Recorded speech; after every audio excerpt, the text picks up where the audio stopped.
Russia forced to surrender. The US is curtailing its most ambitious project. The Far East is building itself and helping others.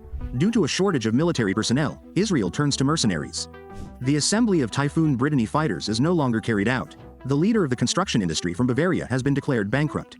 Ford will cut 14% of jobs in Europe, citing the transition to electric cars and growing competition. My name is Sergey Brikotin and I'm glad to greet you. On the Aftershock channel, good afternoon. Before starting today's video, I traditionally remind you that we are now exclusively on RooTube. Air superiority has always been the basis of American military strategy. So 10 years ago, the Pentagon conceived a large-scale military program. The creation of a whole set of sixth-generation aircraft. The first mention of next-generation air dominance, abbreviated NN, appeared back in 2014. The development faced a large number of childhood illnesses, which have not been overcome so far. Deck versions cannot fly for long enough above the speed of sound. The skin is damaged, which affects the performance. Defects in the power plant were also discovered, which led to accidents. Pilots complained of hypoxia. About 40 such episodes were counted. Difficulties with repairs are not enough spare parts, and the project is multinational. Some parts are produced by American allies, and it is not possible to quickly solve these problems. The program has already become the most expensive project in history. Its cost is $1.7 billion. While their advantages over Russian and Chinese counterparts turned out to be unclear. Against this background, Washington thought about creating a new generation of fighters with drones, satellites and a refueling aircraft included.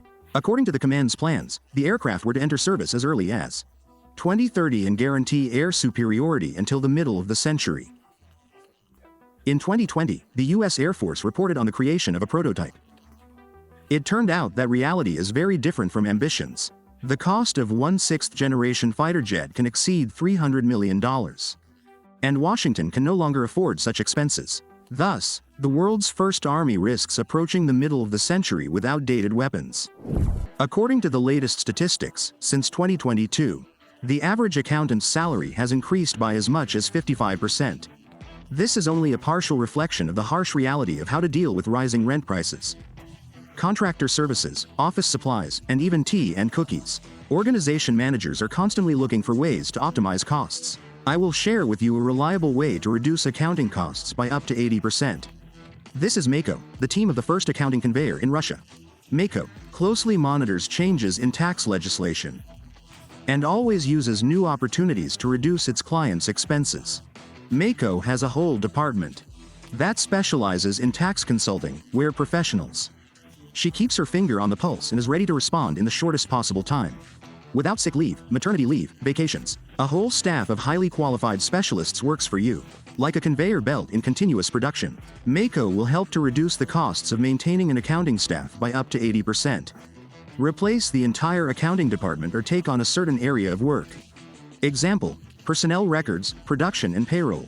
Free you from searching for hiring professional personnel, which will allow you to focus on the main business processes. You have not one generalist working for you, but 6 specialized departments ready to take on all issues related to accounting and tax accounting. Only those who can adapt to the challenges of the time will be able to leave behind unnecessary expenses and focus on true priorities. By the way, my wife and I run our individual entrepreneurship in Mako. I recently visited Donetsk. The city lives in spite of everything. In addition to the obvious marks of recent tragic years, I was sadly surprised by the fact that almost all city refers to the Soviet period. Perhaps, of course, I was mainly in the center. Apparently, only restoration will bring here modern forms and technologies of urban infrastructure. We are restoring according to tradition all over the world, that is, all of Russia, even the Far East, which is now being rebuilt and modernized itself. Here it also has its sponsored territories in the DPR and LPR. In total, there are 253 objects in 24 settlements on the list. This year, the Far Easterners have already restored 231 objects, qualitatively and deadlines, which is not surprising, because the Far Easterners are patronized by Jupiter himself. Yes, the heavenly protector of law and justice. I will not intrigue for long. The functionality of Jupiter and the corresponding call sign were given to Yuri Trudnev, the presidential envoy to the Far East. During his next trip, he inspected the progress of work in Yakuchevsk, Toriza and Starobshev. Here are some examples. Specialists from Yakutia have completed work on 45 objects in Yakuchevsk, including the MFC, the Caprimont Sports Complex, the X-ray room, Primorsky specialists are working in Torres, where 2 sports schools are ready, a pioneer house, a cinema.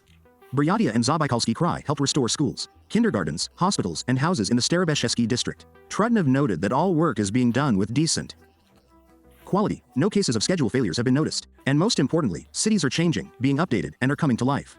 This is not the end of the Far East's aid. Patriotic products have arrived for the SVO fighters at the front lines. For example, highly passable Yakut snow and swamp passages, Sokol, purchased products, new weapons, and ammunition, transport, while Russia is restoring the destroyed, and somewhere they are looking for new ways to maintain chaos and destruction. Faced with mounting internal pressure to reveal the true extent of its military losses in Gaza and Lebanon, Israeli officials have released figures that likely represent only a minimum. According to them, since the start of Operation Al-Aqsa Flood on October 7, 2023, some 12,000 soldiers and officers have been wounded or sent for rehabilitation.